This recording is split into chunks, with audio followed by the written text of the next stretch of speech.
Panorama Sardo, in collaborazione con Cofimer, il primo consorzio di garanzia collettiva Fidi a sostegno del terziario, in Sardegna. Con Remosa, l'energia green del futuro è di casa. Suentu, vini nuovi da terre antiche. Fratelli Cellino, la qualità è emozione. CNA, l'associazione degli artigiani e delle imprese italiane. Grafiche Ghiani, l'esperienza di una vita, l'innovazione più avanzata. SE Trand, settore ecologia, dal 1900 servizio dell'ambiente in Sardegna.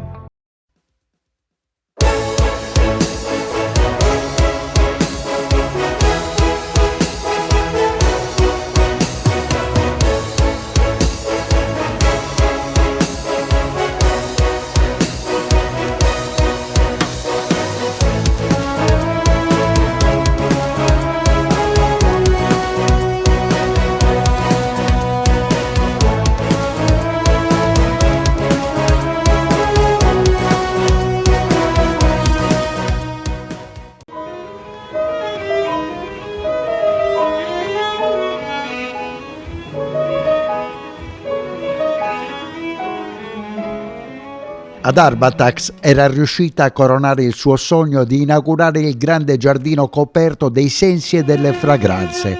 Una lunga passeggiata nel silenzio dove solo le piante erano capaci di parlare come in un Eden che lei, da sempre appassionata naturalista, aveva voluto come missione di una vita giocata al fianco dell'inseparabile Giorgio Mazzella. Proprietari di numerose strutture turistiche con un esercito di 2000 dipendenti, negli ultimi anni insieme avevano deciso di acquistare un'intera collina tra l'Hotel Capoboi e la spiaggia di campus a Villa Simius, con l'intento di trasformarla in un'oasi naturale dove allevare ogni sorta di animale selvatico. Questo amore per la Sardegna incontaminata aveva dato frutti copiosi in termini di riconoscimenti internazionali alla sua attività di imprenditrice, con più successi al Travel World per Arbatax Park. Angela Scanu, che per molti anni è stata presidentessa regionale di Intesa San Paolo, si è arresa a 57 anni ad un mare incurabile nella sua casa cagliaritana e sarà ricordata per le sue doti di imprenditrice e per il ruolo di regina del mercato delle vacanze isolano. Aveva due grandi passioni: la natura e la musica classica. Per i suoi ospiti amava organizzare concerti sul mare dell'Ogliastra, circondati da centinaia di animali selvatici a cui amava accudire personalmente. L'approfondimento di oggi è dedicato a un concerto speciale sul mare. Com'è nata questa idea, Angela Scanu? È nata da un mio desiderio di voler onorare la Sardegna con una forma di intrattenimento nuova. Noi dobbiamo occuparci per ogni giorno dell'intrattenimento dei nostri ospiti e lo si può fare in tanti modi. Allora io mi sono sempre chiesta se le normali forme di intrattenimento che vengono utilizzate nelle strutture turistiche possono essere trasformate e diventare strumento per educare le persone alla bellezza, più che educare, a fargli riscoprire la bellezza che è dentro di noi. E questo concerto è nato un po' come una scommessa, come un gioco, perché proprio un anno fa ero qua e guardavo uno dei nostri soliti spettacoli, quelli che facciamo sul mare, di intrattenimento, quelli tipici delle strutture turistiche, e guardavo la bellezza di questo mare, la scogliera, la profondità del cielo, e mi chiedevo: possibile che la gente desideri questo tipo di intrattenimento? Noi siamo in Sardegna, una terra magica, antichissima, che merita di essere onorata in un altro modo. E allora ero con un caro amico e ho detto: pensa che bello sarebbe mettere un pianoforte sull'oceano e sentire le musiche classiche di Morricone con il sottofondo del rumore del mare. E poi, per una coincidenza incredibile, quest'anno è nato l'incontro con Gilda e con Luca, che prima di tutto è stato un incontro d'anima, e attraverso loro, che hanno voluto farci questo regalo straordinario, abbiamo potuto fare questo esperimento che sarà il primo di tanti, spero, e spero che sarà apprezzato e sia un modo per iniziare a dare anche dignità alla nostra terra. Senti, i vostri turisti sono soprattutto stranieri. Che tipo di rapporto hanno con questo tipo di musica? Io credo che la nostra clientela è molto eterogenea, noi abbiamo circa 60 nazionalità diverse e sono tutti innamorati della nostra terra.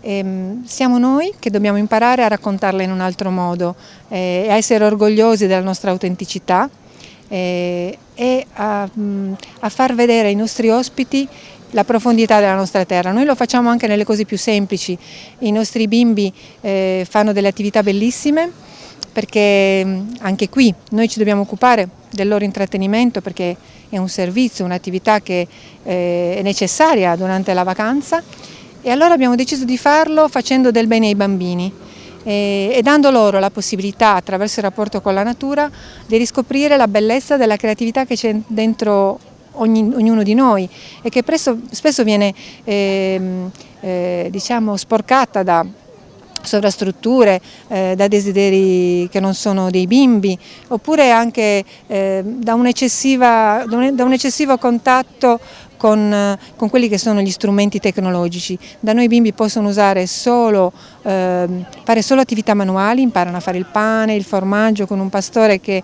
lo prepara con tutta la sacralità. Abbiamo fatto fare i telai, i bambini tessono, perché la Sardegna è tessitura, noi siamo in Ogliastra e l'Ogliastra è la terra di Maria Lai, che è stata una straordinaria artista, e questo progetto è stato dedicato a lei e a Pinuccio Sciola, che è un altro grande artista, forse i due artisti che hanno raccontato meglio per me la nostra terra. Hai osservato che questi due signori che ascolteremo tra poco ti hanno fatto il regalo più bello dell'estate? Eh sì, questo è il regalo più bello, infatti prima a Gildo gli ho detto dammi un pizzicotto perché non mi sembra ancora vero che voi siete qua, perché sembra una cosa magari consueta, ma avere loro qui col cuore, perché poi si possono fare tanti spettacoli, ma loro qua sono col loro cuore per dare a tutti i nostri ospiti, ma per dare un segno che la bellezza si può raccontare ed è contagiosa. La padrona di casa ha detto che questo è stato il regalo più bello dell'estate. Gilda Butà. Beh, io credo che la signora Angela ci ha fatto lei un enorme regalo. Siamo qui, siamo in Sardegna, terra che amiamo profondamente, anzi devo dire, Luca l'ama da sempre, io ho imparato, sto imparando, ma da isolana è molto facile per me amare un'isola come questa.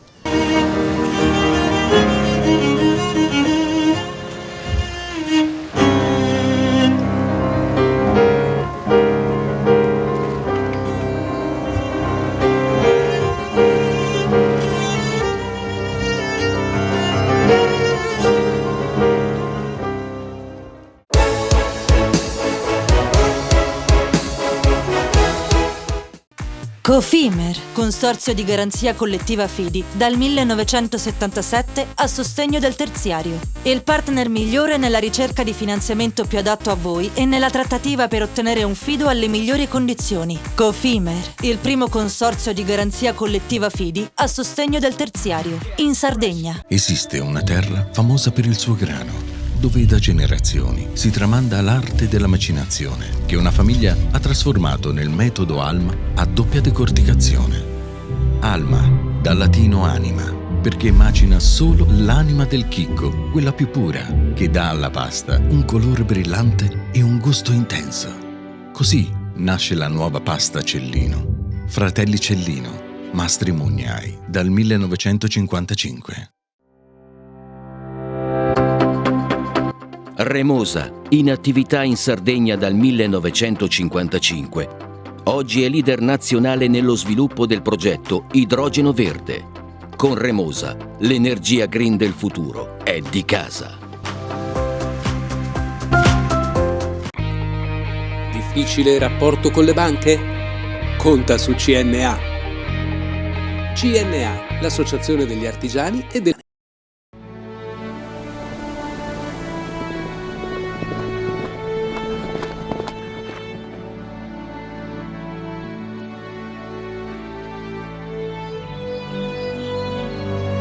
Nel cuore della Sardegna esiste un luogo dove natura e bellezza si incontrano. È qui che nascono i vini della cantina Suentu. Suentu, vini nuovi da terre antiche. Fai impresa, la fai bene, meriti credito. Le garanzie diventano importanti. Il fondo di garanzia agevola il tuo accesso al credito. Se una banca ti presta denaro, hai garanzia a prima richiesta. Se ottieni 100, la garanzia copre fino a 80. La maggior parte delle garanzie è gratis. Il dettaglio sul sito spheres.it. Siamo la più grande industria tipografica della Sardegna. Dall'81 stampiamo tutte le tirature, su tutti i supporti e con le tecnologie più avanzate del settore, garantendoti elevatissima qualità e la più totale dedizione e cura. Grafiche Ghiani. L'innovazione più avanzata. Setrand, settore ecologia. Mettiamo a disposizione la nostra struttura organizzativa fornendo un valido supporto per la gestione dei rifiuti speciali pericolosi e non pericolosi. Grazie agli impianti innovativi ed al costante sviluppo tecnico recuperiamo oltre il 70% dei rifiuti da noi gestiti. Dal 1979 al servizio dell'ambiente in Sardegna.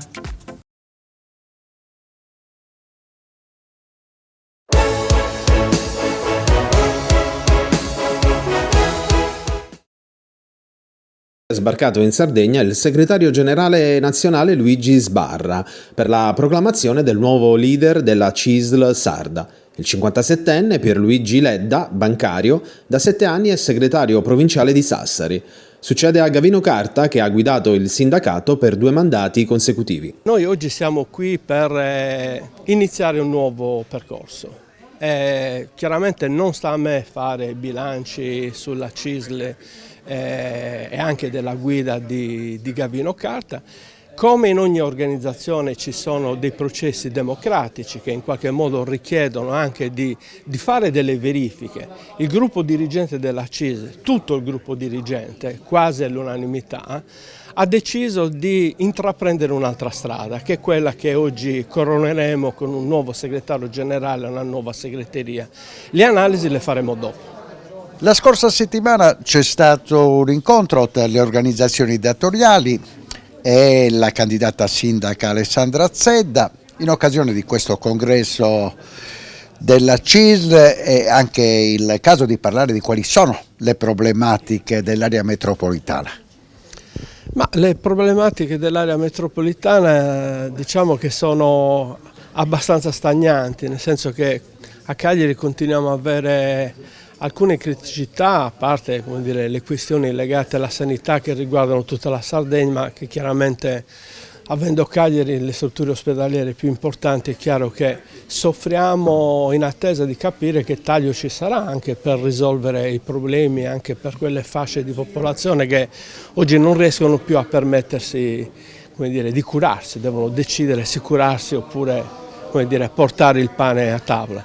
Ma noi nell'area industriale abbiamo problematiche molto serie, come per esempio tutta l'area del transshipment, del porto canale, che ancora oggi, dopo tanti sforzi per ottenere la zona franca doganale interclusa, la zona economica speciale, il bunkeraggio nell'area industriale di San Rocco, ad oggi noi non sappiamo che impegni ci sono per il nostro porto canale.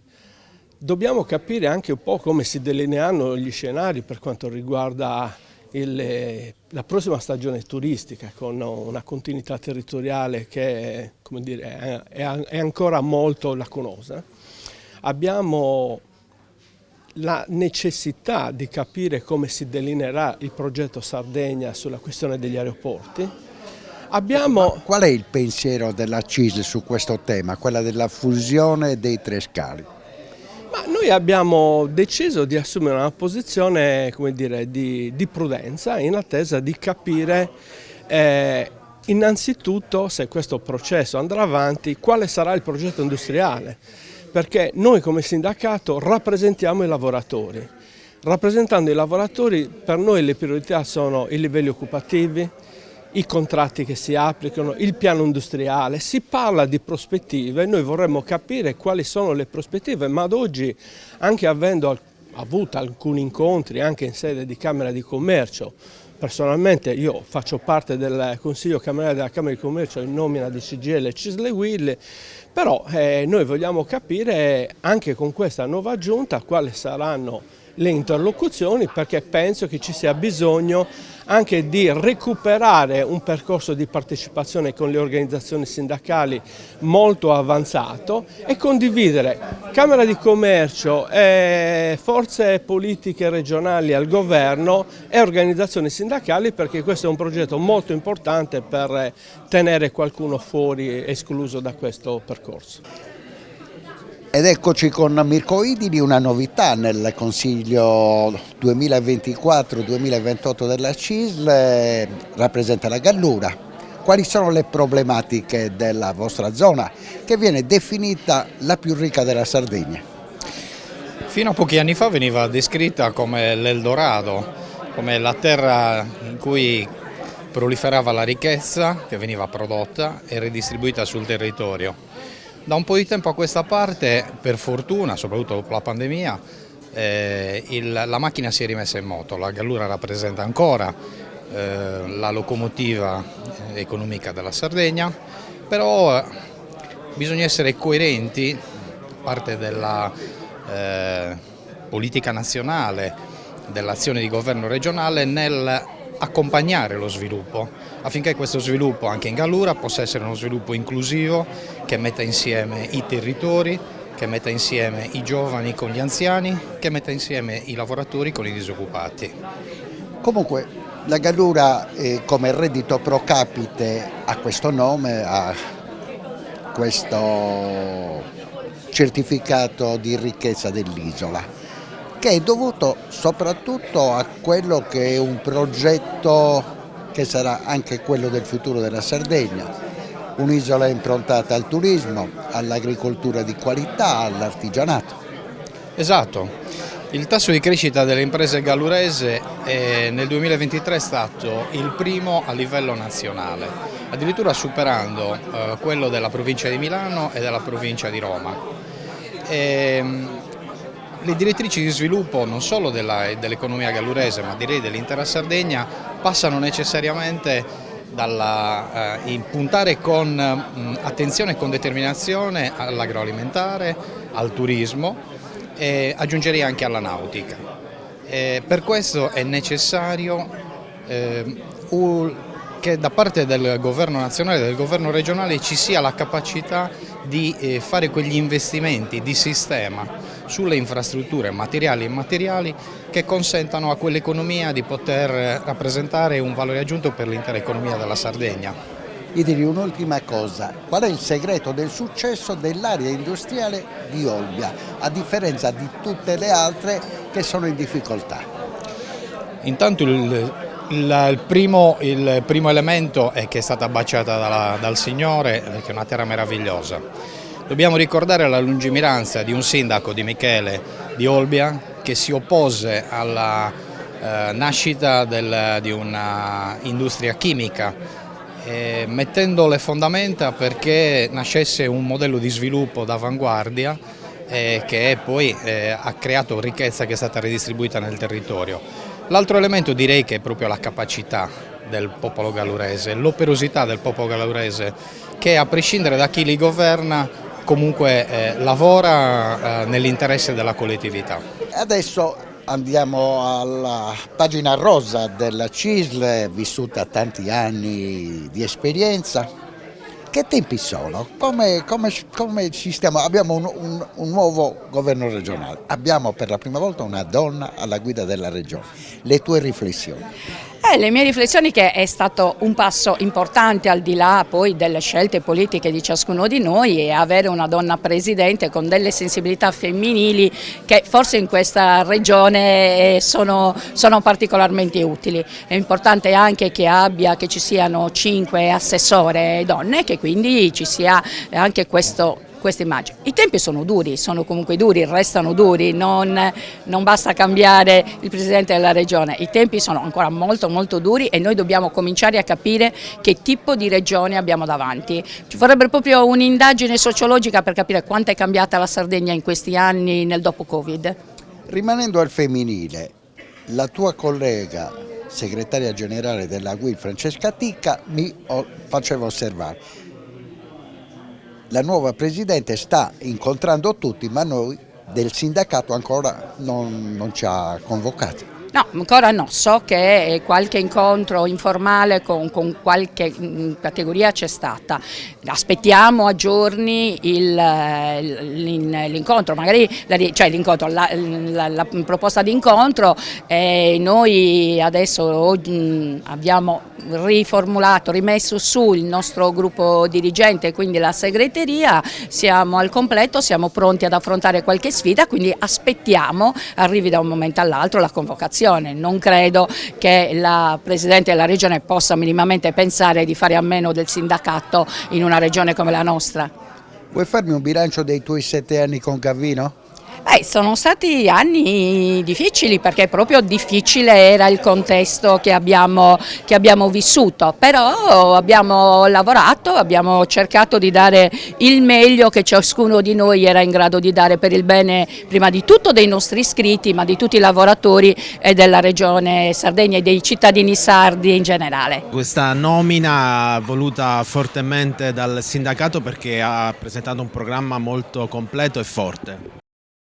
Ma la nostra organizzazione, il gruppo dirigente si è interrogato in maniera molto profonda sullo stato dell'arte, quindi abbiamo deciso di rilanciare in Sardegna con la nostra capacità di proposta, perché siamo convinti che la Sardegna abbia tutte le condizioni per poter ripartire, ma per farlo occorre avere un progetto complessivo, condividerlo, occorre per noi mettere in campo una capacità straordinaria di proposta da sviluppare innanzitutto nei confronti della Giunta regionale. Ci attendiamo dalla Giunta regionale una modalità diversa rispetto a quanto si è messo in campo nel recente passato in ordine al rapporto con le rappresentanze sociali e sindacali, e la disponibilità ad accogliere una visione che noi siamo determinati a proporre.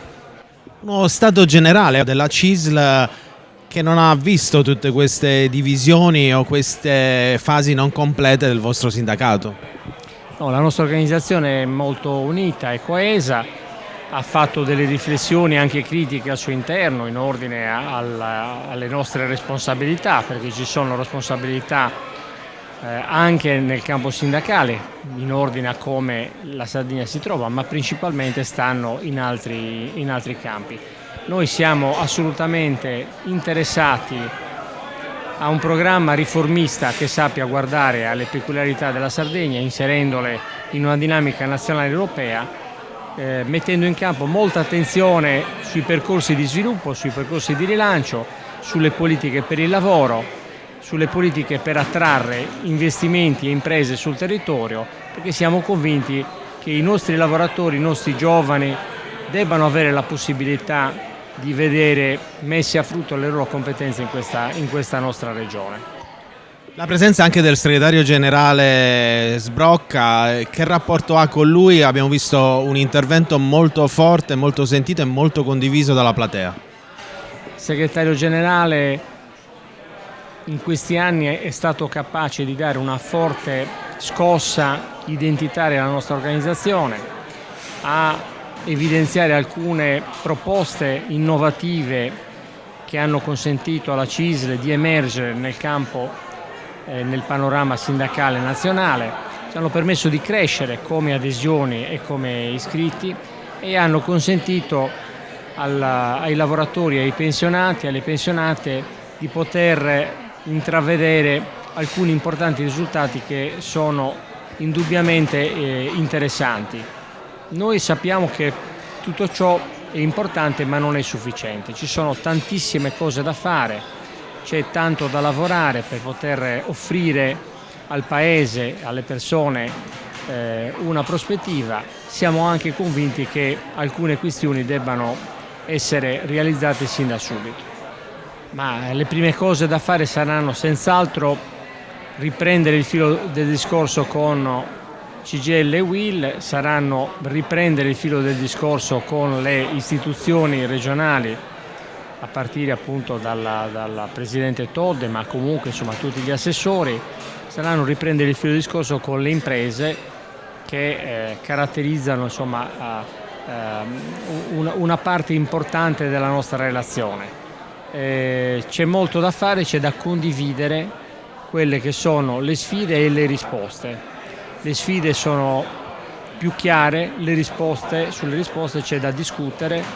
Noi abbiamo le nostre idee, le nostre ricette, siamo però interessati a confrontarci con tutti gli interlocutori perché siamo convinti che la Sardegna possa cambiare marcia se saprà mettere assieme le energie e indirizzarle verso una prospettiva di svolta.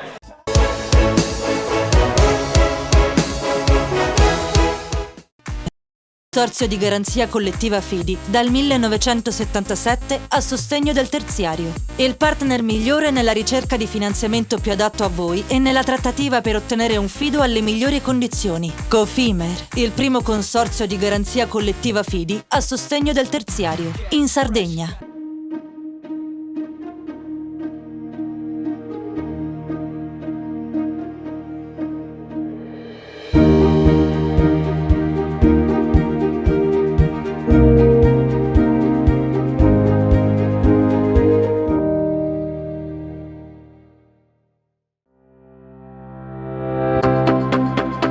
Remosa, in attività in Sardegna dal 1955. Oggi è leader di sviluppo del progetto Idrogeno Verde. Con Remosa, l'energia green del futuro.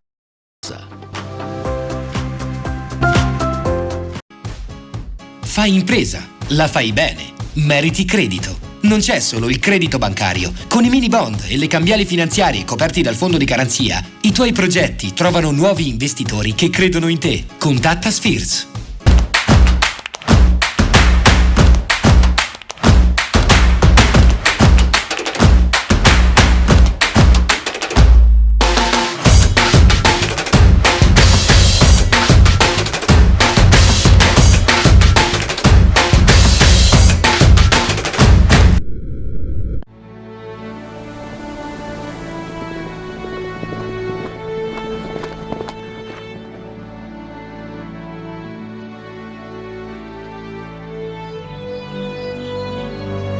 Nel cuore della Sardegna esiste un luogo dove natura e bellezza si incontrano. È qui che nascono i vini della cantina Suentu.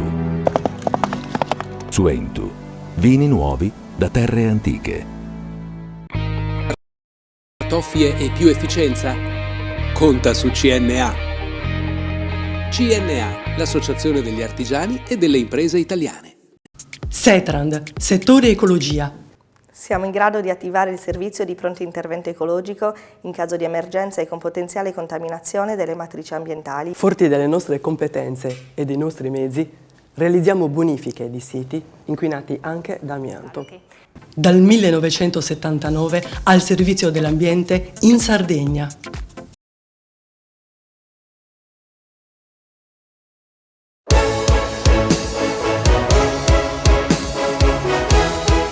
Un congresso sardo vede tanti protagonisti e soprattutto quelle che sono le novità del sindacato. Sì, il Consiglio Generale di oggi è importante perché procede alla elezione del nuovo segretario generale della CISL Sarda e della segreteria regionale, un passo importante, necessario per dare ulteriore vigore e protagonismo alla nostra organizzazione in una regione importante, ma anche per preparare la nostra prospettiva strategica nel confronto con la nuova giunta regionale, nella prospettiva di dare un forte segnale di accelerazione per quanto riguarda le dinamiche di crescita, di sviluppo, gli investimenti che dovremo fare sul capitale umano, per consolidare, accrescere l'occupazione e dare una prospettiva, un futuro importante a questa regione. Bisogna costruire le condizioni di un'Europa nuova, un'Europa unita, protagonista per quanto riguarda l'impianto dei diritti e delle tutele, per contrastare povertà e disuguaglianze, e anche per creare le condizioni perché l'Europa diventi un grande faro per la democrazia e per la pace. In Europa dobbiamo affrontare questioni decisamente importanti, secondo noi va cambiato e migliorato questo patto di stabilità europea che ci riporta indietro su una impostazione ragioneristica, rigorista, tutta centrata sulle politiche di austerità, in evidente contraddizione con l'Europa che abbiamo conosciuto durante il Covid, quando sono stati attivati risorse, provvedimenti, penso al Next Generation o al Fondo SURE, che tanto aiuto hanno dato alla prospettiva di crescita dei singoli Stati e anche alla tutela dei posti di lavoro e al rafforzamento delle protezioni sociali. Serve un'Europa con una politica comune per quanto riguarda la difesa, la sicurezza. Non passa giorno che registriamo 2-3 morti nei luoghi di lavoro, una ragione in più per rinnovare il nostro invito alla politica, alle istituzioni, al sistema delle imprese, a ritrovarci insieme per costruire un grande patto di responsabilità che ponga fine a questa lunga scia di sangue. Noi stiamo sostenendo una mobilitazione come CISL che va avanti da 2 mesi con migliaia di assemblee che stiamo facendo da nord e sud negli ambienti lavorativi. L'obiettivo per noi è parlare con le persone, sensibilizzare le persone, confrontarci con le imprese, discutere col sistema delle autonomie locali per costruire una vera grande strategia. Il confronto col governo di queste settimane comincia a registrare piccoli risultati. Importante che il governo abbia assicurato di aumentare verifiche, controlli, ispezioni nei luoghi di lavoro. Importante che il governo risponda ad una nostra sollecitazione di aumentare il numero degli ispettori. Dovranno esserci 766 assunzioni di ispettori e tecnici della prevenzione. Va nella direzione nostra l'idea di legiferare sulla patente a crediti per investire sulla qualità delle imprese. Guardiamo con grande attenzione ad un decreto che dovrebbe essere di prossima approvazione nel Parlamento, che istituisce 33 ore di attività didattica nelle scuole dell'obbligo per cominciare a parlare di salute e sicurezza già sui banchi di scuola. Importante aver trattato col governo la parità di trattamento economico e normativo dei contratti più rappresentativi lungo tutta la catena degli appalti. Basta questo? Secondo noi no. Per noi va estesa e rafforzata la procedura del codice degli appalti pubblici anche ai grandi cantieri privati. Va dato più potere ai nostri rappresentanti sindacali che abbiamo nelle aziende e nel territorio sul tema della salute e della sicurezza nei luoghi di lavoro. Dobbiamo investire di più e meglio sulla sorveglianza sanitaria. In una parola, bisogna rafforzare l'attività repressiva e sanzionatoria, ma tutto questo va collegato ad una potente strategia che faccia leva sulla prevenzione, sulla formazione, sull'informazione.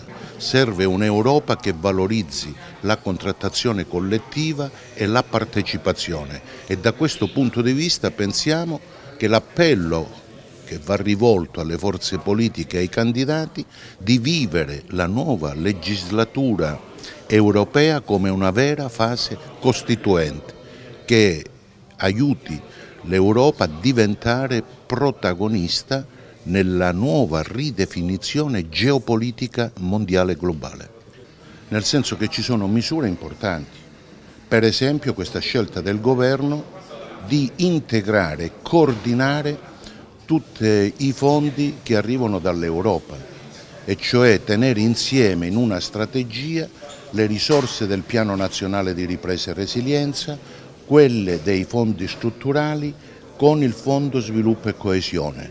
Per fare cosa? Per invertire una tendenza. L'Italia rimane in Europa la regione ultima per capacità di spesa. Ecco perché noi dobbiamo coordinare gli interventi, concentrare le risorse su alcuni grandi obiettivi, darci un cronoprogramma e attivare poteri sostitutivi quando abbiamo istituzioni che non riescono a spendere. Io penso che questo sia un intervento importante, perché avremo da spendere nei prossimi mesi, nei prossimi anni 42 miliardi di fondi strutturali 21 e 27 che con il cofinanziamento diventano 72 sui grandi obiettivi. Penso alla politica ambientale, alla politica energetica, alle infrastrutture, al riordino del sistema degli incentivi alle imprese, alle politiche attive per il lavoro. È un provvedimento che noi ci sentiamo di condividere, così come apprezziamo questo incentivo ulteriore alle aziende che assumono con contratti a tempo indeterminato, giovani under 35, quindi alzando la soglia dei 29 anni. È importante che nel decreto coesione si finanziano 450 milioni per assicurare il tempo pieno e la costruzione di laboratori e palestre nelle scuole del Mezzogiorno. Importante aver attivato un fondo di perequazione sulle infrastrutture di 1 miliardo, poi ho visto questa misura che assicura a gennaio una sorta di bonus alle famiglie con figli con redditi sino a 28.000 euro. Qualcuno dice: perché l'avete fatta adesso? Perché adesso si sta discutendo il decreto IRPEF, quindi il governo, se voleva assicurare qualche forma di sostegno, non poteva che farlo oggi. Ripeto, tutto positivo. Io considero queste misure importanti, ma ancora insufficienti. Bisogna rendere strutturale il taglio del cuneo contributivo, dobbiamo aumentare salari, retribuzioni e pensioni, bisogna rinnovare tutti i contratti pubblici e privati, bisogna investire di più sulla sanità, sulla scuola, sugli enti locali, sulle politiche sociali, sulla non autosufficienza. Ecco perché stiamo chiedendo che il confronto col governo diventi permanente e strutturale, un confronto che il sindacato e le parti sociali devono sostenere senza pregiudizi e senza ideologie, perché i nostri interlocutori vanno misurati sulle scelte e sui contenuti.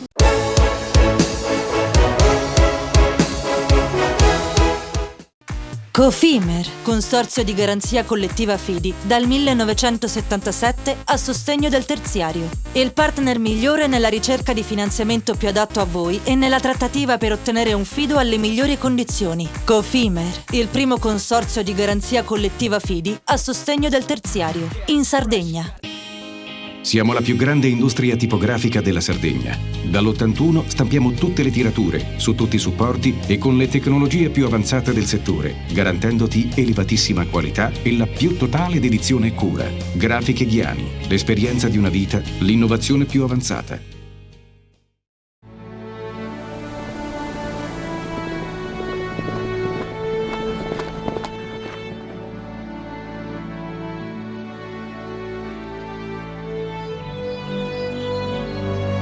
Nel cuore della Sardegna esiste un luogo dove natura e bellezza si incontrano. È qui che nascono i vini della cantina Suentu.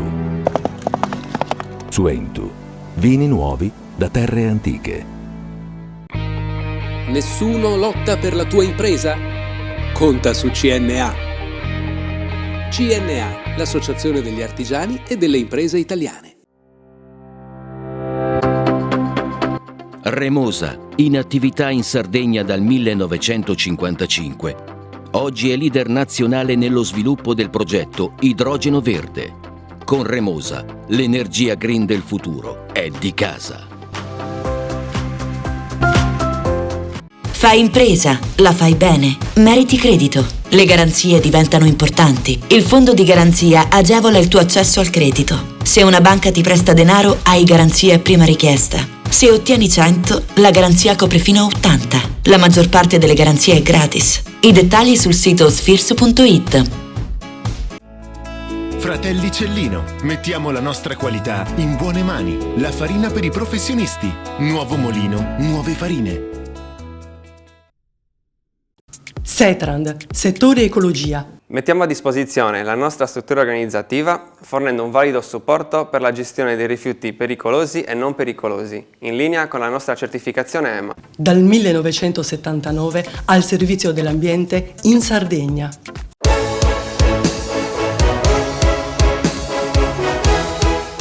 MJ, un mostro. Un mostro, basta, abbiamo finito.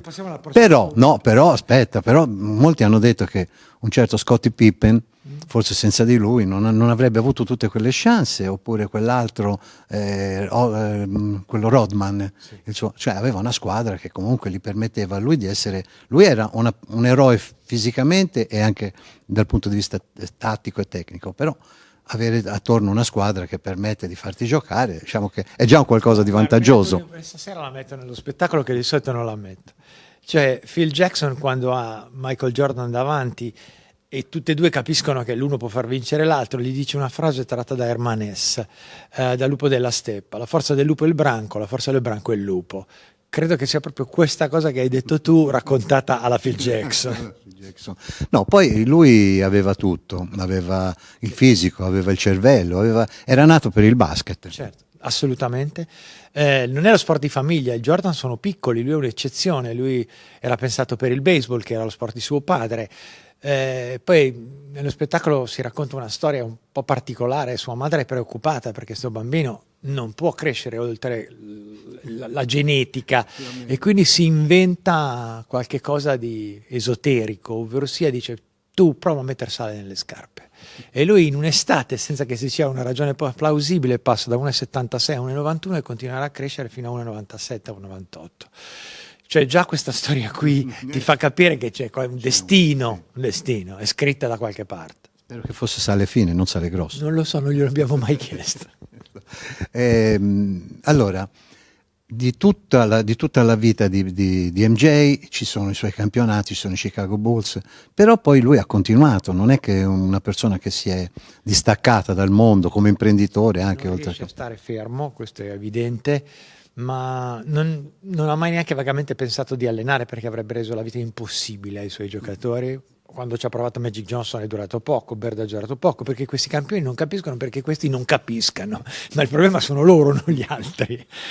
E quindi ha fatto l'imprenditore, si è comprato la squadra, però di fatto non l'ha mai amata, l'ha sempre trovata fuori dal suo tempo, e quindi alla fine probabilmente ha fatto anche un affare comprandola e poi cedendola, però di fatto deve trovarsi qualcosa per stare impegnato, perché ha un demone dentro, deve competere in qualche modo.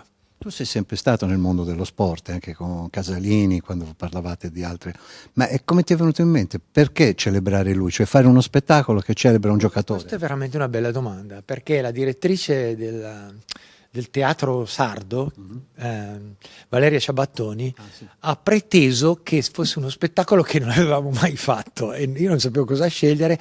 Quello che mi è venuto più semplice è stato inventarmi qualcosa su Michael Jordan. Poi c'è un fenomeno che suona al pianoforte, che capirete perché è il maggiore della coppia, e è andata così. Lo spettacolo è stato allestito in meno di 24 ore praticamente. Quando c'è l'esperienza, io ho sempre seguito spesso i tuoi racconti, cioè tu sai raccontare, sai creare un'atmosfera intorno a un racconto, qualunque esso sia. Non so se sia vero, però il teatro è più impegnativo che la televisione. In televisione puoi rifare qua, se sbagli, e quindi speriamo che sia uno spettacolo decente.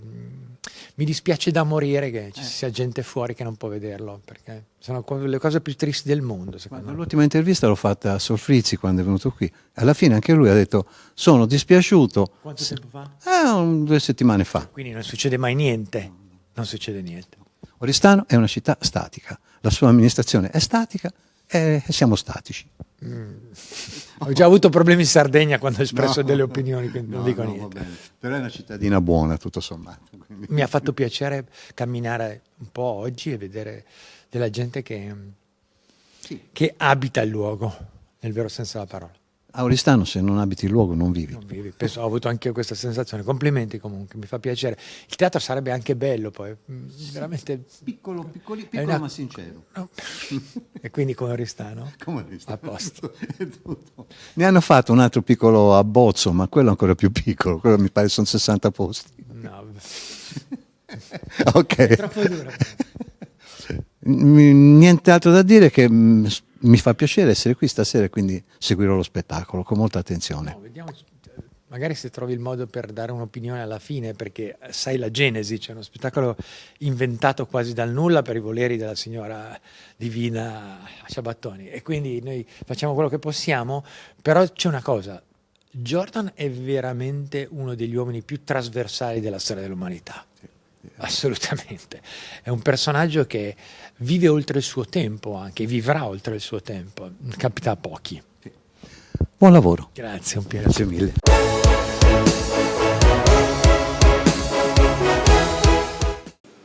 A pochi giorni dalla chiusura del Vinitaly, Valerio, siamo a Vigni e Surrau, il bilancio è quello che riguarda sia il comparto agricolo, vitivinicolo, sia il comparto dell'edilizia, quindi siamo di fronte a un momento di sintesi, alle porte di una stagione che si annuncia molto ottimistica. Abbiamo con noi, siamo con l'amministratore delegato di Vigni e Surrau, Tino De Muro.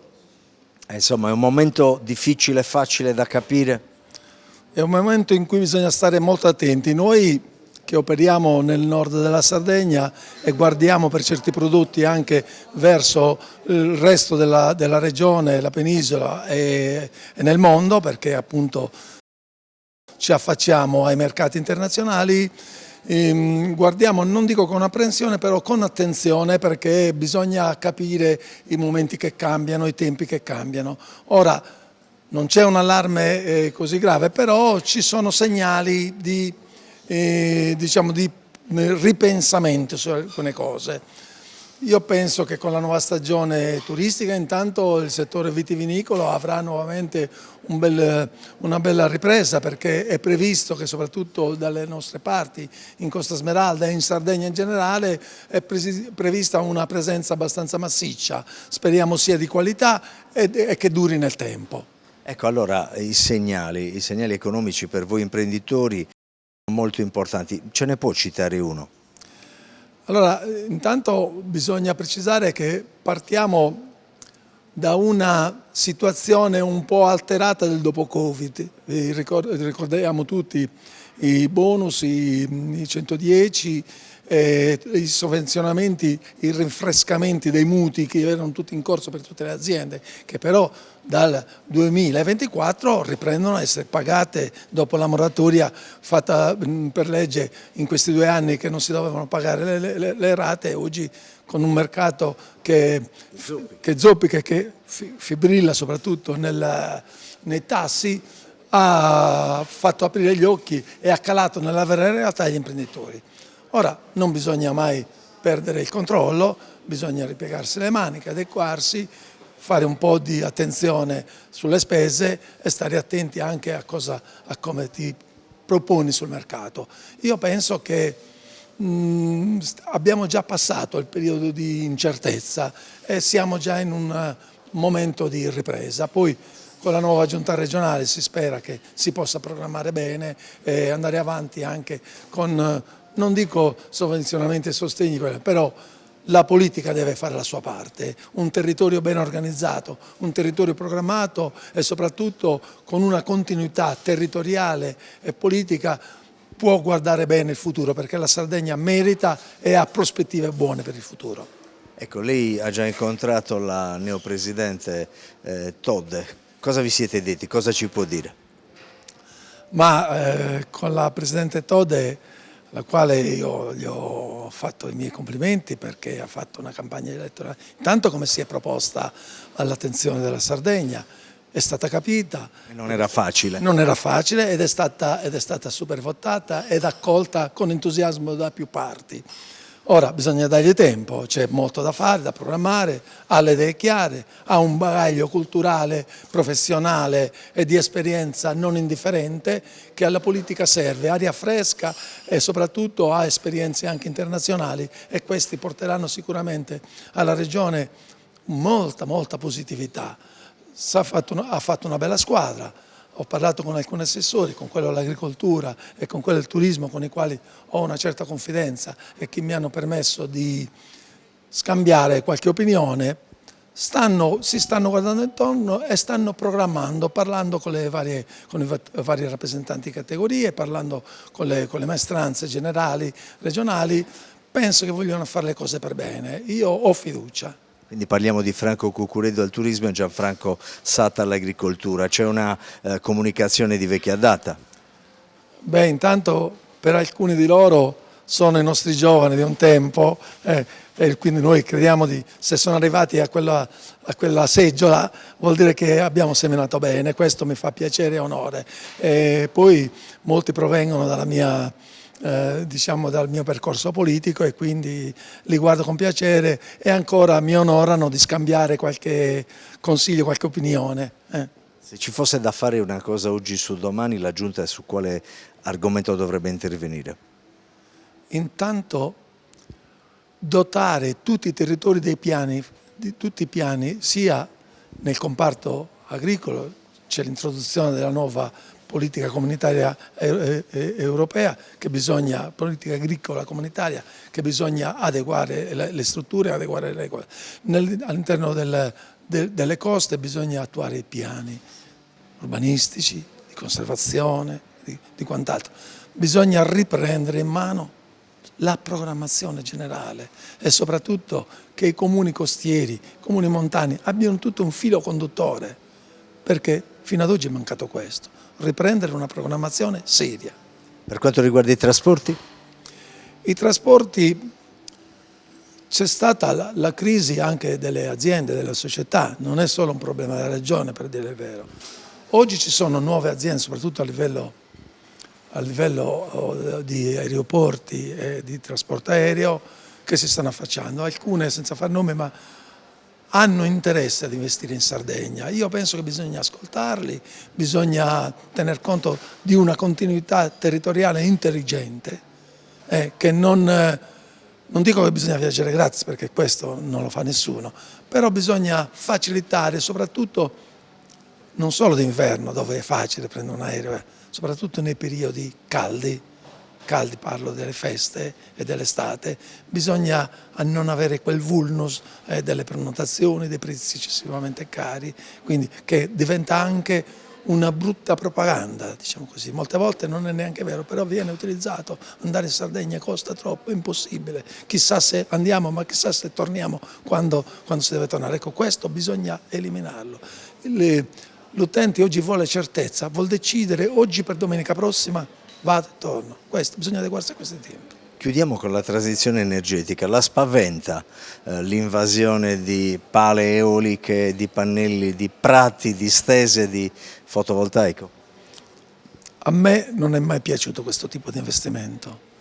Io sono per l'energia alternativa, ma ci sono tanti altri modi, senza infestare la nostra regione di pale eoliche che poi diventano cimiteri di pali arrugginiti e di blocchi di cemento armato buttati. Abbiamo già di questi territori. E anche la visibilità degli strumenti che portano questa energia alternativa bisogna studiarla bene, perché la Sardegna è ben fatta per nascondere, non dico nascondere, fra virgolette, insomma, certe fonti che ci vogliono.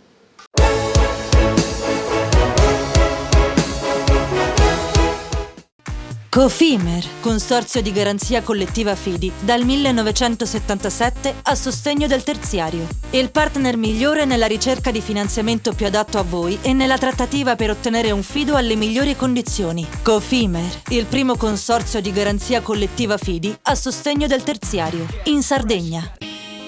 Siamo la più grande industria tipografica della Sardegna. Dall'81 stampiamo tutte le tirature, su tutti i supporti e con le tecnologie più avanzate, garantendoti elevatissima qualità e la più totale dedizione e cura. Grafiche Ghiani, l'esperienza di una vita, l'innovazione più avanzata.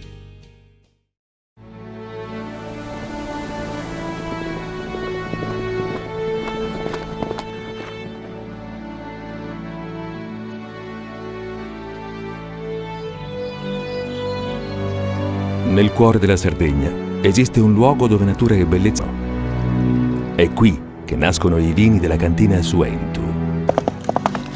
Suentu, vini nuovi da terre antiche. CNA, l'associazione degli artigiani e delle imprese italiane. Difficile rapporto con le banche? Conta su CNA. CNA, l'associazione degli artigiani e delle imprese italiane. Remosa, in attività in Sardegna dal 1955. Oggi è leader nazionale nello sviluppo del progetto Idrogeno Verde. Con Remosa, l'energia green del futuro è di casa. Fai impresa, la fai bene, meriti credito. Le garanzie diventano importanti. Il fondo di garanzia agevola il tuo accesso al credito. Se una banca ti presta denaro, hai garanzia a prima richiesta. Se ottieni 100, la garanzia copre fino a 80. La maggior parte delle garanzie è gratis. I dettagli sul sito sfirso.it. Scopri le fette biscottate speciali Cellino. Latte miele, ciocco-fette e fette di bosco. Tutte senza lattosio e in comode monoporzioni da 4 fette. Per una fetta sempre biscottata. Setrand, settore ecologia. Mettiamo a disposizione la nostra struttura organizzativa fornendo un valido supporto per la gestione dei rifiuti pericolosi e non pericolosi, in linea con la nostra certificazione EMA. Dal 1979 al servizio dell'ambiente in Sardegna.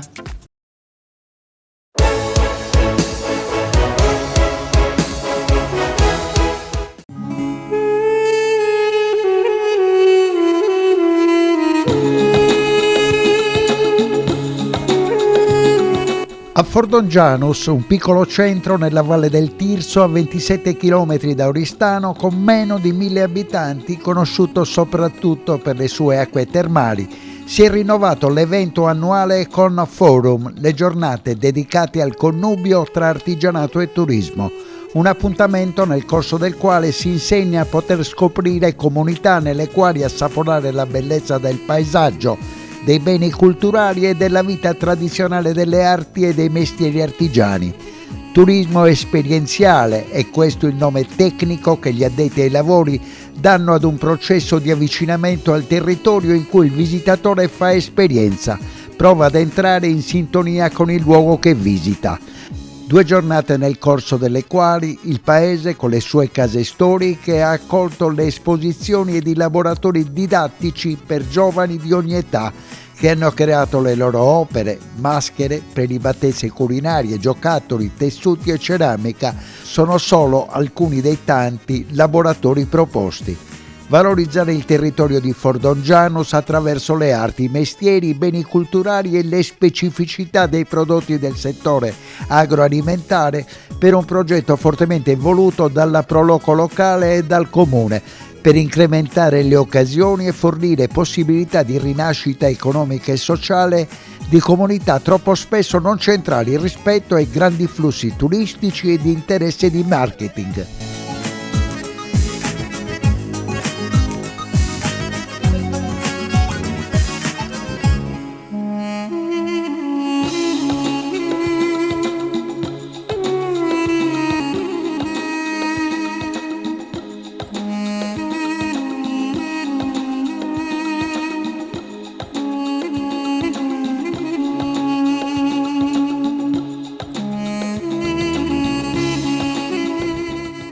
Sicuramente il turismo esperienziale è una delle migliori vie tramite le quali valorizzare la nostra cultura, la nostra identità, le nostre piccole comunità.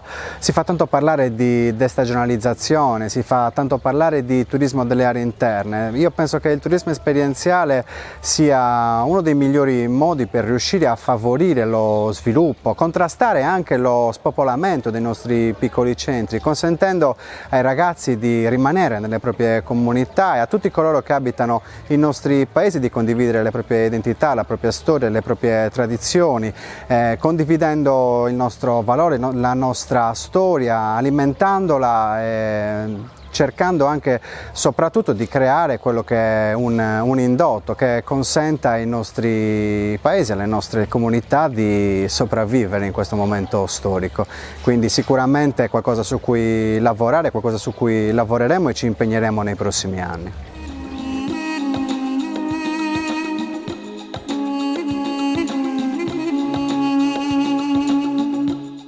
Siamo assolutamente soddisfatti perché siamo arrivati alla 4ª edizione, ogni anno abbiamo avuto nuove presenze, il turismo esperienziale è appunto, come già ci siamo detti, quel di più rispetto al turismo che Fordongianus già ha sul culturale e sul termale. Quindi turismo esperienziale, la manifestazione ha avuto un grande successo E ripeto, è un crescendo perché con questa quarta edizione abbiamo visto un aumento e soprattutto un coinvolgimento sempre maggiore della popolazione di Fordongianus e non dico di tutti gli artigiani perché gli artigiani ormai sono meno, però gli hobbisti che magari potrebbero finalmente scegliere di recuperare quelle antiche tradizioni, speriamo i giovani che da queste ne facciano un mestiere. Ecco. Siamo molto soddisfatti di questa quarta edizione, appunto negli anni questa manifestazione è cresciuta, abbiamo avuto un numero di presenze sempre maggiore, con un coinvolgimento sempre maggiore anche della popolazione. È importante per la riuscita della manifestazione che la popolazione ci creda, non si può fare turismo esperienziale senza il coinvolgimento della popolazione perché Fordongianus è già località turistica, però con il turismo esperienziale andiamo a dare un di più rispetto a quello che a Fordongianus il turista può fare già tutto il giorno e speriamo tra l'altro che da questo i giovani possano trarre insegnamento per fare delle tradizioni locali il loro nuovo mestiere.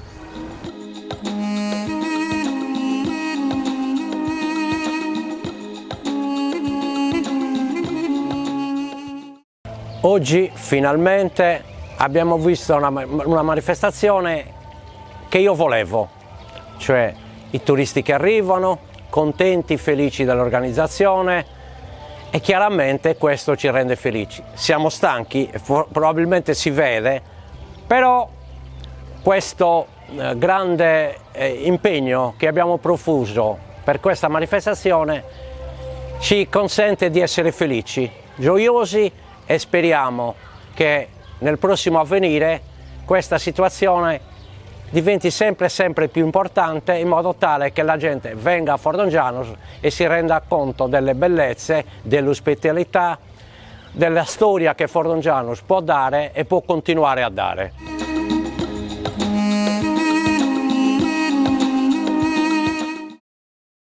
Due giornate impegnative, però ricche di soddisfazioni. Questo non lo diciamo soltanto noi, ma il visitatore che ha avuto modo di vedere Forum in questa edizione 2024. Un calendario ricco di esperienze, 10 percorsi e corsi di artigianato artistico di eccellenza, circa 100 le persone che abbiamo soddisfatto in questi corsi. Ci siamo resi conto che la richiesta era anche molto più ampia, cercheremo a questo punto di migliorare l'offerta per l'anno prossimo. Abbiamo avuto tante adesioni dei bambini e questo ci ha fatto molto piacere perché comunque partiamo da lì per uno sviluppo futuro del settore. Gli artigiani si sono dimostrati di nuovo ottimi accompagnatori dell'evento perché hanno soddisfatto qualsiasi richiesta anche momentanea per soddisfare gli stessi visitatori. Abbiamo avuto la conferma che il saper fare è sempre un motivo di sviluppo del territorio, perché dal saper fare artigiano siamo riusciti ad avere un bacino di turisti e di curiosi che si sono avvicinati a Fordongianus in queste 2 giornate ricche di esperienze.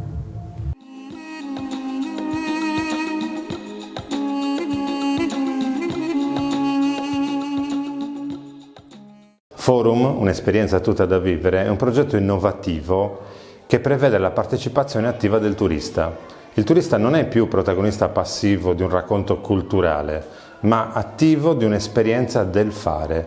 Le sue mani sono il punto di partenza dei laboratori didattici che lui va ad affrontare, i laboratori di ceramica, di lavorazione del cuoio, laboratori di cestineria, di ricamo. Il turista entra nella cultura sarda da protagonista e lo fa in un contesto scenografico come quello di Fordongianus, nelle case che sono state aperte dagli abitanti del territorio che sono anch'essi coinvolti come parte attiva, case bellissime fatte della famosa trachite rossa di Fordongianus. Quindi il contesto culturale, il contesto turistico si sposa con quello che è l'accoglienza del visitatore, un visitatore che entra nel tessuto della comunità.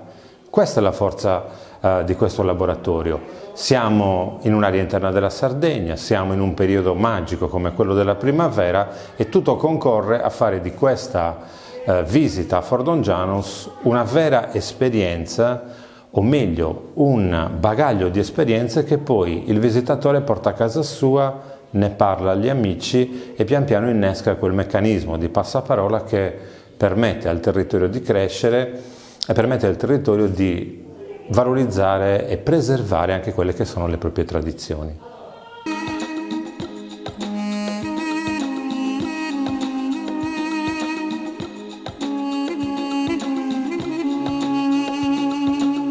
27 e 28 aprile 2024, Forum, una giornata di 2 giornate di turismo esperienziale.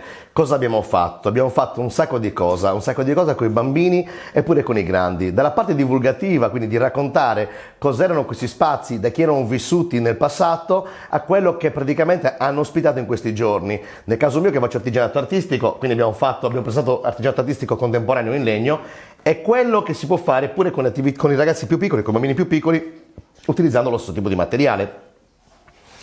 Non abbiamo avuto neanche un tema nello specifico, abbiamo dato briglia sciolta ai bambini di fare quello che loro si sentivano di fare e chiaramente abbiamo ottenuto un risultato fantastico, ipotizzando, sperando una cosa nel futuro. Chi lo sa, che invece non prendiamo un tema legato al territorio, che può essere la Casa Aragonese, che può essere il Tirso, che può essere le Terme, che può essere il Foro Romano, non lo sappiamo. Il futuro è da disegnare e da scrivere insieme.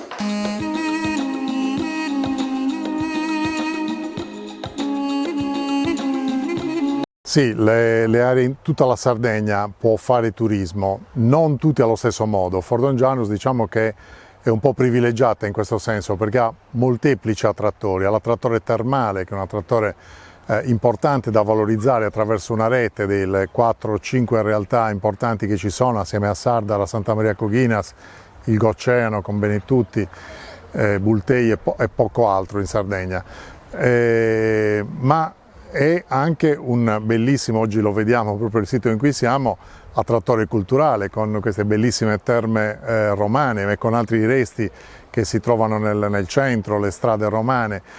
Insomma, ha caratteristiche importanti. Stamattina abbiamo anche celebrato il centenario della diga sul lago Modeo, anche quello di per sé merita una visita, il paesaggio è bellissimo. Ora, legare a questi attrattori, di per sé attrattori autonomi, di autonomi flussi, a volte nicchie, grandi eventi di turismo esperienziale, laboratori che in questa fine settimana avete realizzato qui a Fordongianus, credo che sia la strada giusta, nel senso che si crea l'occasione, la motivazione, forse magari potrebbe anche non essere il primo elemento motivazionale della gita o del fine settimana a Fordongianus, ma può essere anche il secondo. Uno viene per le terme, però dice, anziché andare da un'altra parte, vado lì perché so anche di poter avere laboratori, anche laboratori originali come quelli dei fumetti o quelli della manifattura.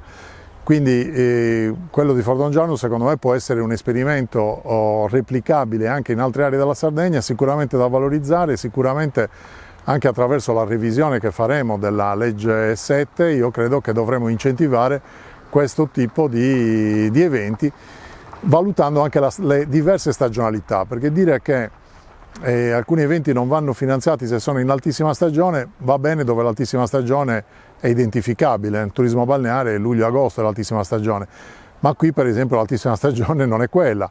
O a Cagliari per esempio, che vive molto di business e di turismo congressuale, la bassa stagione arriva ogni fine settimana, quindi c'è da fare un discorso attento, esaminando flussi, dati e anche in maniera che possa essere anche predittiva, tanto da capire quale sarà l'andamento, quali sono gli eventi che possono consentire di portare flussi all'interno e godere delle bellezze e delle attrattori così importanti come quelli che ha fatto una realtà come Fordongianus.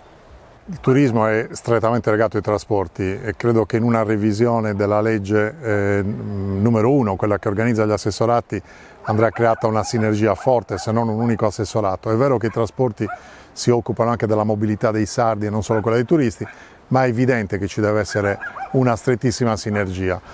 Ora, la Sardegna ha elementi per poter incidere anche nel turismo scolastico, delle gite scolastiche. Purtroppo rimaniamo ai margini, pur avendo che so io, le terze medie o le terze liceo, che quando studiano il Risorgimento non possono andare a visitare il Museo di Garibaldi, la casa museo, la tomba, insomma, del principale eroe italiano. Tra l'altro la Maddalena, per una casualità, ha avuto anche altri eroi nazionali come Lord Nelson, che è il principale eroe nazionale dell'Inghilterra, o Napoleone, che la prima sconfitta l'ha avuta proprio in quell'arcipelago. Quindi abbiamo le condizioni per poter attrarre turismo scolastico e culturale in Sardegna. Ho citato la Maddalena, ma tutta la Sardegna potrebbe essere una destinazione, con la barriera e il limite del costo dei trasporti. È evidente che se le Baleari spendono 10 volte quello che spendiamo noi per abbattere i costi, non possiamo pensare che la Sardegna con 30 euro a persona, a cittadino, possa affrontare un tema così grosso. Come risolverlo? Non ci sono ricette, serve sicuramente un impegno da parte dello Stato, ma serve secondo me ancora di più un impegno da parte dell'Unione Europea. Martedì prossimo presenteremo in Consiglio regionale la proposta di legge numero 1, che è quella per la creazione della macro regione della Mediterraneo occidentale a trazione insulare, dove le problematiche delle isole, che sono essenzialmente quella della mobilità, ma anche quella dell'identità culturale, quindi la salvaguardia della propria lingua, per esempio il bilinguismo, ma anche quella della fiscalità di vantaggio, che in qualche maniera può contribuire a rendere competitivi al netto dei costi dei trasporti anche mete turistiche così importanti, crediamo che sia la strada da intraprendere. Certo, è una soluzione a lungo termine, ma nel breve andranno comunque create le condizioni per rimanere competitivi, perché non possiamo pensare di essere competitivi solo sui segmenti del turismo del lusso. Lì già lo siamo perché non è un problema di costo. Noi dobbiamo cercare di essere competitivi con tutte le variegate offerte che la Sardegna può mettere in campo, dal turismo scolastico a quello culturale, dal termalismo al turismo nei borghi, che ormai è diventato il terzo pilastro dell'offerta turistica italiana, e così via discorrendo. Potremmo elencarne tanti. La Sardegna forse è una delle poche regioni che li ha praticamente tutti, forse ad eccezione di quello sciistico, anche se magari a Fonni non la pensano così. Il tema della gestione dei flussi, della sostenibilità dei flussi, una sostenibilità che non è solo ambientale, è anche culturale, perché abbiamo visto che il turismo di massa ha degli impatti oggettivi, è un tema che si sta affrontando a tutte le latitudini. Da poco abbiamo visto che alle Canarie c'è stata una manifestazione di residenti che sono scesi in piazza in 15.000 per contestare il modello turistico delle grandi masse, del turismo chiassoso, rumoroso e anche neppure troppo spendente, nel senso che è quello delle case in affitto dove la competizione avviene sul prezzo. Ecco, io credo che insomma, noi non dobbiamo seguire questi modelli, dobbiamo cercare dei modelli alternativi, ma dobbiamo cercare di far percepire la Sardegna come un'isola accessibile a tutte le tasche, con prodotti e offerte diverse, ma dove non è la massa che ricerchiamo, ma dove ricerchiamo un turismo che abbia caratteristiche, peculiarità, propensioni alla ricerca di più diversi tipi di offerta che possiamo dare. Siamo una regione aperta per tutte le tasche, purché quelli che vogliamo accogliere sono turisti rispettosi delle nostre bellezze, delle nostre tradizioni, della nostra cultura, rispettosi, attenti, e che insomma ci auguriamo che dopo una vacanza in Sardegna vadano via un po' arricchiti.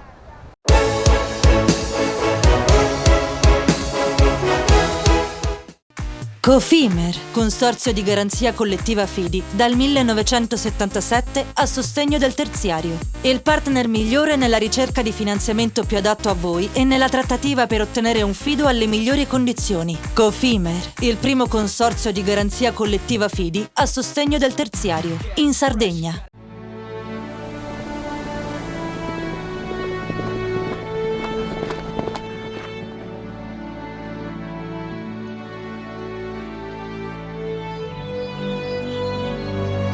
Nel cuore della Sardegna esiste un luogo dove natura e bellezza si incontrano. È qui che nascono i vini della cantina Suentu.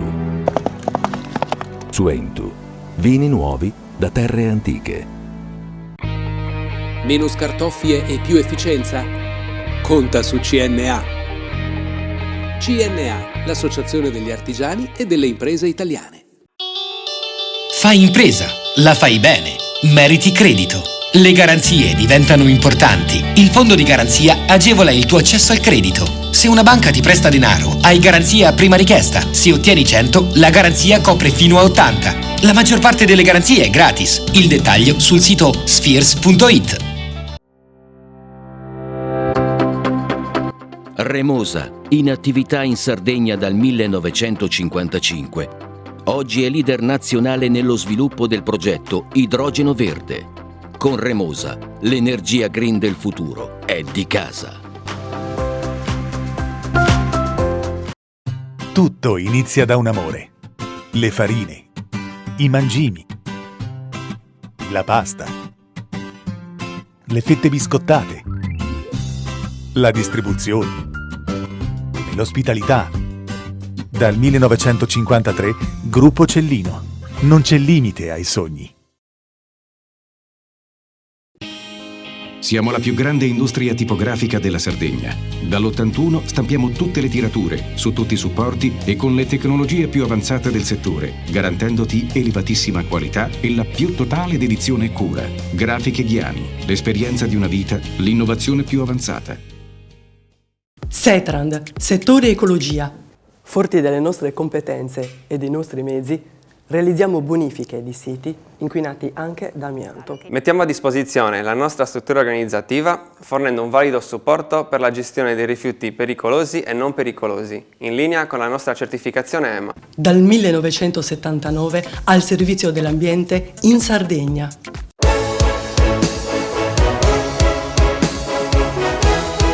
Una vecchia aquila reale che viveva da molti anni solitaria sopra un'altissima roccia, con un grido possente chiamò i suoi figli che vivevano sulle rocce sottostanti. In Francia sarete libero, rispettato e ammirato fino alla fine dei vostri giorni. Mi raccomando, maestro, non fidatevi di nessuno. Aspetta, sarai tu.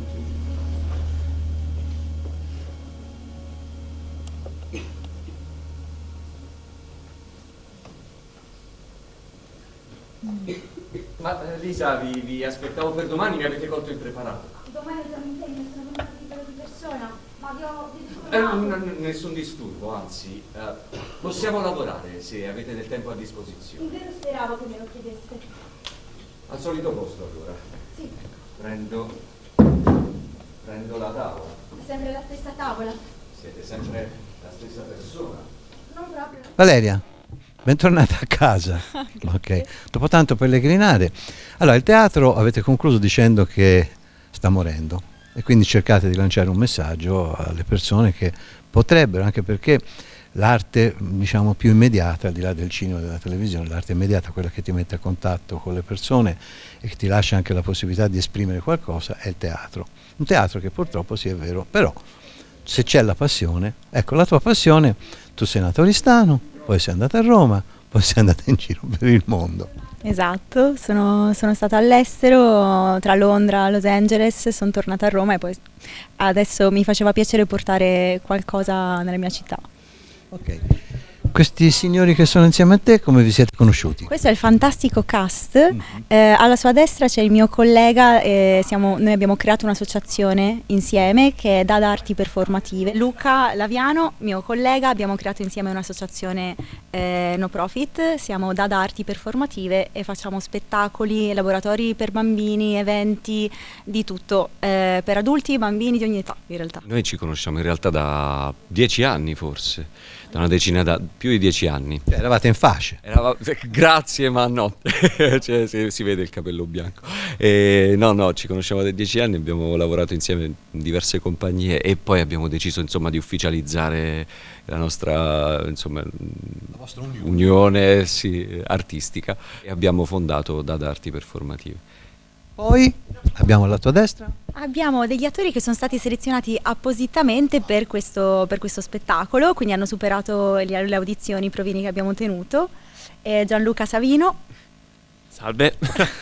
Ascolta, queste audizioni hanno rotto molto le scatole oppure ne sono state? Allora, diciamo che sono state un po' diverse dal solito perché Valeria ci ha fatto lavorare tantissimo sulla connessione con gli altri provinanti e anche molto sull'improvvisazione, su come uno vive il teatro, quindi non era un'audizione classica, diciamo, dove tu entri in modo asettico, fai il tuo monologo, la tua coreografia e poi ti mandano a casa. Lei ha voluto molto lavorare con noi sul loco proprio per capire che cosa eravamo e che cosa potevamo anche portare. Esprimiti e ti dirò chi sei.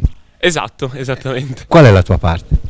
Anzi, le mie parti all'interno dello spettacolo sono inizialmente quella di Pietro Perugino, un pittore notissimo, definito da alcuni addirittura un maestro, che secondo la leggenda ha studiato insieme a Leonardo da Vinci e Sandro Botticelli alla Bottega del Verrocchio dopo anni di formazione di gavetta già intorno a Perugia, dove è nato e dove è cresciuto. E poi fai anche la parte di un morto, rivivo, rivissuto. Sì, di una paesana, poi dell'assistente di Leonardo, Gian Giacomo Caprotti, in arte Salai, suo braccio destro, nonché anche, secondo alcune fonti, amante. È qui che volevo arrivare. E perché era il tuo amante? Ma avete visto? È tanto caruccio, scusate. Non hai saputo resistere, insomma. Va bene, hai avuto il benestare però della regina. Sì, quella è una scelta ovviamente di Valeria, che ha scritto il testo, e in realtà ha lasciato intendere, infatti non vi vogliamo spoilerare tutto lo spettacolo, però ha lasciato intendere che ci fosse qualcosa, però anche no, perché effettivamente non è chiara, anche se la maggior parte degli storici è d'accordo sul fatto che ci fosse questa relazione. Tu in mezzo a questo hai fatto il vertice del triangolo. Esatto. No, è un tema che anche a cui tengo, che i messaggi che cerchiamo di trasmettere con questo spettacolo sono messaggi di apertura, di condivisione, di accettazione, e ecco perché è stato studiato appositamente per i giovani, per gli per i licei e anche le scuole secondarie e primarie. Stamattina ho 2 mattine con i ragazzi delle scuole e mi sembra di aver sentito dagli urli fischi, mi sembra che siano divertiti. Ah, bene, non lo so, noi eravamo sul palco, quindi se lo dice lei mi fido. No, sono stati molto attenti, sorprendentemente, e non ce l'aspettavamo in realtà, ci aspettavamo avrebbero parlato e tutto, invece sono stati molto silenziosi, quindi ottima sensazione. Buona. Stasera lo spettacolo che è sempre lo spettacolo, lo stesso. Esatto, per il pubblico ristanese alle ore 20, e è quasi sold out, quindi attenzione sugli ultimi biglietti rimasti. Adesso quello che ho detto a lui, però ho detto, quando mi ha detto sold out, ho detto, vabbè, sono solo 282 posti. Infatti, per ora sì, poi vediamo più avanti dove si riesce ad andare. Noi torniamo a Roma, chiaramente, abbiamo tanti progetti appunto con Dada Arti Performative e cercheremo di portare questo spettacolo in tutta Italia. E i due delinquenti li portate comunque? Certo, no, per forza, senza di loro come facciamo? Okay. Ascolta, invece una cosa più pratica, è dura sopravvivere dal punto di vista economico, artistico? È tosta, devo dire che stiamo riuscendo da poco a vivere, ecco, non più sopravvivere, a iniziare a vivere, dai, però è molto tosta, ma cerchiamo di tenere duro e di portarla avanti questa arte, il teatro che è un po', appunto, come dicevo, in via di estinzione, no? Cerchiamo di non farlo estinguere. Okay. Un'ultima curiosità, ma poi alla fine vi beccate voi due? Questo si dovrà solo venire a teatro per scoprirlo. Una nota molto importante: le musiche originali sono state composte da Antonio Cicognara e sono state composte apposta per questo spettacolo.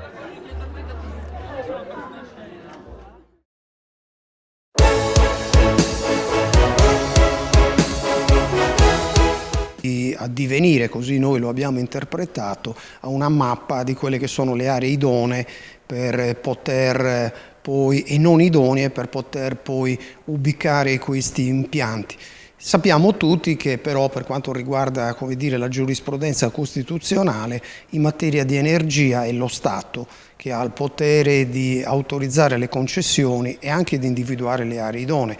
Non a caso nel nostro report sollecitiamo che ovviamente la Regione Sardegna si muova in concerto con lo Stato perché in tempi ragionevoli si individuino le aree soggette, si eviti la speculazione e soprattutto, l'aspetto più importante, questa transizione energetica avvenga attraverso un modello che non impoverisca i territori, le imprese e i cittadini.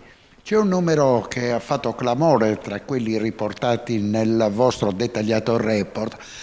Sarebbe stato progettato di produrre in Sardegna un'energia, tanta energia quanta sarebbe sufficiente per 20 milioni di abitanti.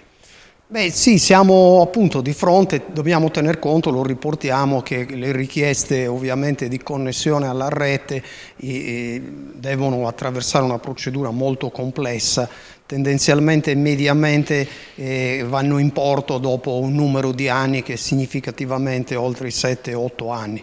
Ciò però non toglie che siamo di fronte appunto a una sorta di assalto ed è bene che questa questi processi avvengano, noi sosteniamo, in maniera ordinata, attraverso una pianificazione, una programmazione che ovviamente consenta, appunto, come dicevo prima, la salvaguardia anche dei beni ambientali, paesaggistici e ovviamente anche attraverso un modello di sviluppo che porti ricchezza ai territori, oltre che alle imprese e ai cittadini, e che tenga insieme appunto queste questioni.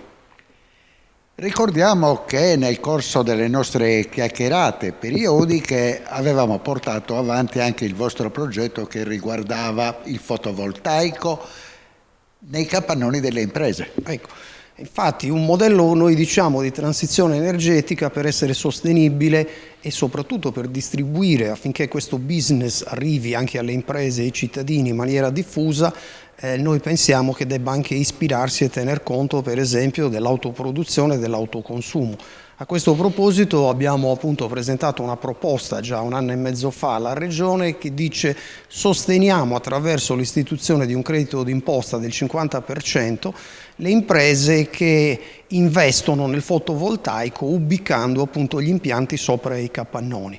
Noi abbiamo anche effettuato delle stime. Nella nostra proposta c'è un progetto compiuto incrociando i dati Enea, i dati del catasto. Sappiamo anche che le imprese manifatturiere in Sardegna, quelle al di sotto dei 250 addetti, sono all'incirca 7.400. Se dovessimo coinvolgerne un quinto, quindi un 20%, che significherebbe 1.500 imprese, se queste dimensionassero un impianto medio nell'ordine di 48 kW, il costo complessivo di questa operazione sarebbe nell'ordine dei 145 milioni di euro. Se la Regione, come noi proponiamo, istituisse un credito d'imposta al 50%, il costo per l'erario spalmato appunto su 3 anni sarebbe di 25 milioni di euro all'anno. Un importo sostenibile, ogni singola impresa coinvolta ridurrebbe i propri consumi nell'ordine del 22%, e tutto questo poi avrebbe un effetto significativo anche da un punto di vista della potenza installata dell'intero settore manifatturiero, che arriverebbe al 6,5%. Noi pensiamo che questa sia una proposta virtuosa e ci attendiamo appunto che il governo regionale nei prossimi mesi la esamini e la ponga anche in pratica. Giovedì scorso avete incontrato la candidata della coalizione di centrodestra Alessandra Zedda. Qual è stata la vostra prima richiesta? Ma intanto si è trattato ovviamente di un incontro che la candidata Zedda ha promosso con le associazioni, un primo incontro. Ovviamente ne seguiranno degli altri. Noi abbiamo intanto apprezzato questo suo invito e il coinvolgimento delle associazioni, che per la verità fanno parte un po' della consuetudine anche dei costumi della Zedda, che conosciamo bene e sappiamo essere anche una delle figure più prestigiose e competenti che la politica può mettere a disposizione delle istituzioni. Sono stati affrontati alcuni temi che riguardano appunto Cagliari, la città metropolitana di Cagliari, i temi appunto di prospettiva che riguardano appunto lo sviluppo della città.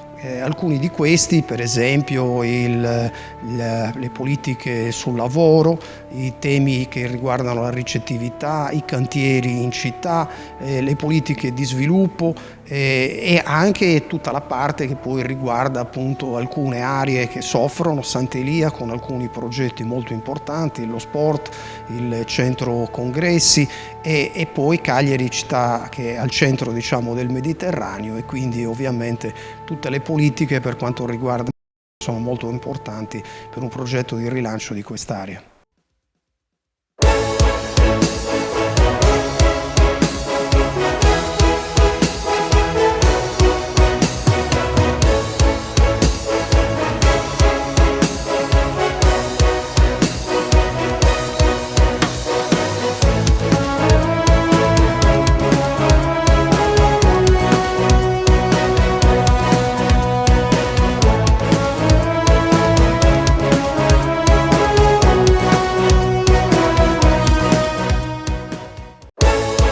Panorama Sardo, in collaborazione con Cofimer, il primo consorzio di garanzia collettiva Fidi a sostegno del terziario, in Sardegna. Con Remosa, l'energia green del futuro è di casa. Suentu, vini nuovi da terre antiche. Fratelli Cellino. La qualità è emozione. CNA, l'associazione degli artigiani e delle imprese italiane. Grafiche Ghiani, l'esperienza di una vita, l'innovazione più avanzata. SE Trand, settore ecologia, dal 1979 al servizio dell'ambiente in Sardegna.